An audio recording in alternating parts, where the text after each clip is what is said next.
അതിൽ ഏറ്റവും കൂടുതൽ വേട്ടയാടിയത് രാഷ്ട്രീയ സ്വയംസേവക സംഘത്തെയാണ്. സംഘത്തിൻ്റെ പ്രവർത്തകരെയും സ്വയംസേവകരെയൊക്കെയാണ് ഏറ്റവും കൂടുതൽ വേട്ടയാടിയത്. എന്നിട്ട് പോലും ഇത് കഴിഞ്ഞതിന് ശേഷം സംഘമെടുത്തൊരു നിലപാടുണ്ട്. അന്ന് സർസംഘാലയായിരുന്ന പൂജനീയ ദേവർസി പറഞ്ഞത്, നമ്മുടെ നാക്ക് കടിച്ചു പോകും ഇടയ്ക്ക് എന്ന് കാര്യം നമ്മൾ നാക്ക് മുറിച്ച് കളയില്ലല്ലോ. അത്ര മഹത്തരമായൊരു തീരുമാനമാണ്. യഥാർത്ഥത്തിൽ സത്യാഗ്രഹവും സമാധാന രീതിയിൽ ഗാന്ധിയൻ ആദർശങ്ങൾ അധിഷ്ഠിതമായിട്ടാണ് സംഘം അടിയന്തരാവസ്ഥയെ ധൈര്യമായി ചേർത്ത് തോൽപ്പിച്ചത്. പക്ഷേ ഇതൊക്കെ പറയുന്ന, ഇതിൻ്റെ പേറ്റന്റ് എടുക്കുന്ന നെഹ്റു കുടുംബം കാണിച്ചത് എന്തായിരുന്നു അല്ലേ? തീർച്ചയായിട്ടും. എനിക്ക് രസകരമായിട്ട് തോന്നുന്നത് കേരളത്തിലെ CPM-ൻ്റെ ഒരു അവസ്ഥയാണ്. ഈ അടിയന്തരാവസ്ഥ എന്ന് പറയുന്നത് 51 വർഷം പൂർത്തിയാകുമ്പോൾ CPM-ൻ്റെ നേതാക്കന്മാരുടെ പ്രഖ്യാപനങ്ങളാണ്. ഞങ്ങളാണ് നെഞ്ചി വിരിച്ച് പിണറായി വിജയനൊക്കെ അടിയന്തരാവസ്ഥയ്ക്കെതിരെ തെരുവുകളിൽ മല്ലയുദ്ധം നടത്തിയെന്നാണ് പുള്ളി പറയുന്നത്. അന്ന് ഒളിവിൽ പോയ ആളുകളാണ് ഇതെല്ലാം. ഈ അടിയന്തരാവസ്ഥ വന്ന സമയത്ത് എന്തായിരുന്നു അന്ന് CPM-യുടെ നിലപാട്? ഒരു ഭാഗത്ത് ഇന്ദിരാഗാന്ധിയുടെ അടിയന്തരാവസ്ഥ പ്രഖ്യാപിച്ചപ്പോഴുള്ള നിലപാട്, അതിനെ പിന്തുണച്ചുകൊണ്ട് ഇന്ദിരാഗാന്ധിയുടെ വലം കൈയെ കേരളത്തിൽ പ്രവർത്തിച്ചാരാ? കെ കരുണാകരൻ അന്ന് ആഭ്യന്തരമന്ത്രിയായിരുന്നു. CH അന്ന് മുഖ്യമന്ത്രി. അന്ന് കേരളം പോലുള്ളൊരു സംസ്ഥാനം എങ്ങനെയാണോ ഇന്ദിരാഗാന്ധി തുമ്മുന്നത്, ഇന്ദിരാഗാന്ധി തുമ്മാൻ പോകുന്നതിന് മുമ്പേ തുമ്മുന്ന ഒരു സംസ്ഥാനമായിരുന്നു.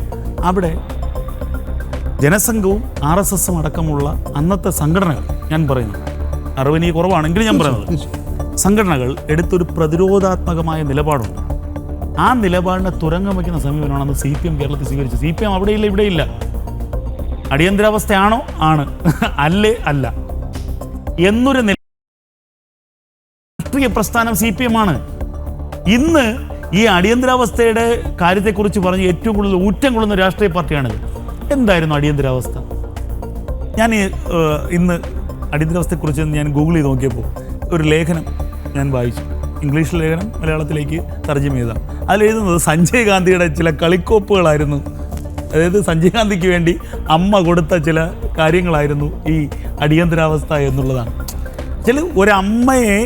ഒരമ്മയുടെ കാലത്തെ ഭരണത്തിനൊരു മകൻ സ്വന്തം താല്പര്യങ്ങൾക്കും ഇംഗിതങ്ങൾക്കും വേണ്ടി നടത്തിക്കൊണ്ടുപോയി എന്നുള്ളതാണ് ഒരു കാലഘട്ടത്തിലെ ഇന്ത്യയുടെ ചരിത്രമെന്ന് പറയുന്നത്.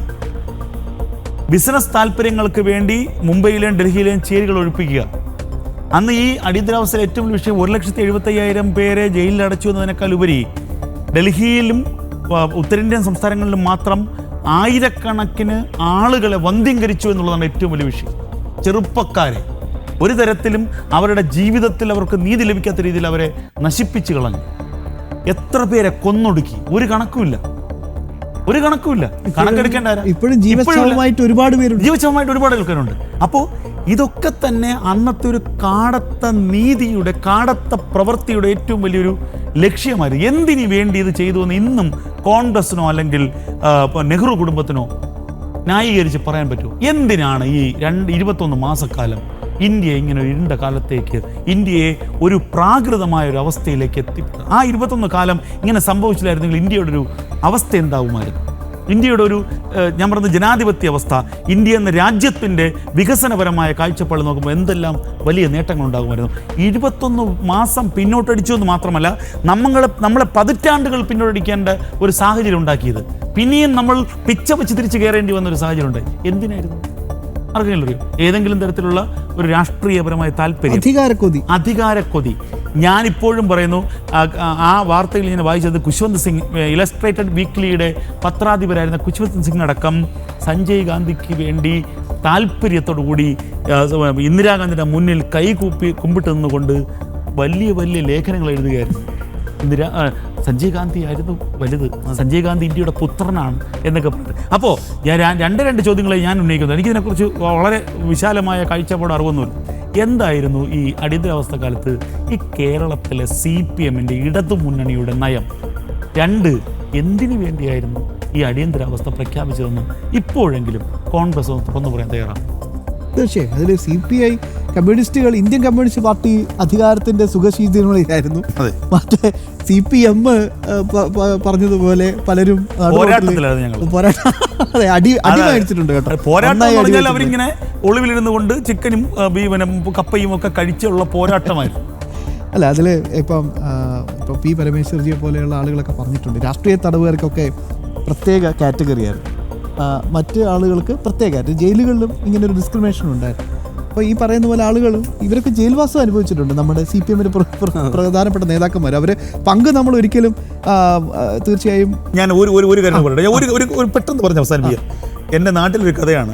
അപ്പോൾ ഈ അടിയന്തരാവസ്ഥ പ്രഖ്യാപിക്കുന്ന ഘട്ടത്തിൽ സൈക്കിളിൽ ഒരാൾ അങ്ങോട്ടേക്ക് പോവുകയാണ്. അപ്പോൾ പറഞ്ഞു അങ്ങോട്ട് പോകരുത്, അവിടെ എനിക്ക് ഉണക്ക മീനും കപ്പയും മേടിക്കണം എന്ന് പറഞ്ഞിട്ട് പുള്ളി പോയി.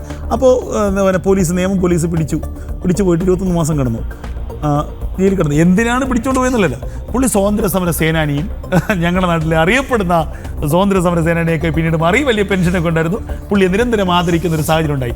ഈ കമ്മ്യൂണിസ്റ്റുകാരുടെ ഈ അടിയന്തരാവസ്ഥക്കെതിരെയുള്ള പ്രവൃത്തി എനിക്ക് അതിന് സമാനമായിട്ടാണ് തോന്നുന്നത്. തീർച്ചയായും ഇതിൽ ഏറ്റവും പ്രധാനപ്പെട്ട ഒരു പോയിന്റ്, ഇപ്പോഴും ഈ ഇങ്ങനത്തെ ആളുകളല്ല, ഇപ്പോഴും ഈ ഒരു കാട്ടുനീതിക്കെതിരെ പോരാടിയ പലർക്കും ഇപ്പോഴും നീതി കിട്ടാത്തൊരു സാഹചര്യം ഇപ്പോഴും ഉണ്ട്.